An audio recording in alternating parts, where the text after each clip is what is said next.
I want to show you how to add earthquake effect in Premiere Pro. I have already added a video clip to my timeline, and I want to add the earthquake effect to the impact. The first step is to zoom into your clip, increase the scale by 30 points, and then duplicate the clip by holding Alt and clicking and dragging above. With the duplicated clip highlighted, move the timeline slider to the impact point in your clip, and then go over to Effect Controls and click the stopwatch icon under Position, then change the opacity to 75%. Now move ahead 2 frames by hitting the right arrow key twice, and then change the X position of your image and move it to one side.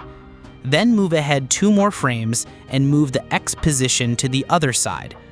Do this again, but this time modify the Y value of position to the top of your screen, and then move 2 more frames ahead and move it to the bottom.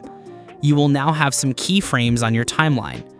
Highlight those keyframes and right-click, copy them, then paste them back into the timeline and adjust them so they're close to the other ones. Now repeat this step several times for a longer effect. Everything is ready. Let's see the result. Help to grow this channel. Put your like and subscribe.